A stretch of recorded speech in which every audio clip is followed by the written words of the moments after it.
तुमचं ICICI बँकेत खातं असेल तर तुमच्यासाठी एक महत्त्वाची बातमी, कारण की खाजगी क्षेत्रातील अग्रणी असलेली बँक ICICIने सेव्हिंग अकाउंटसाठी किमान सरासरी ठेव 5 पट वाढवला आहे।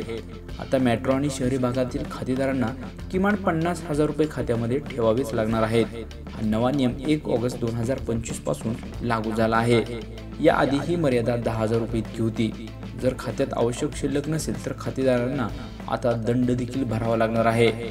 यामध्ये पूर्वी मेट्रो शहर आणि भागातील खात्यांसाठी 10,000 रुपये, तर अर्ध शहरी भागासाठी किमान 5,000 रुपये आणि ग्रामीण भागासाठी 2,500 रुपये इतकी मर्यादा होती। या निर्णयामुळे देशातील सर्व बँकांपैकी ICICI बँकेची मिनिमम बॅलन्सची मर्यादा सर्वाधिक झाली आहे। त्यामुळे आता ICICI बँकेचे ग्राहक देखील नाराज झाले आहेत। त्यामुळे येणाऱ्या काळात ICICI बँकेची म्हणजेच नवीन खातेदार जोडणी मात्र शक्यता आता कमीच असणार आहे, अशी प्राथमिक माहिती समोर येत आहे।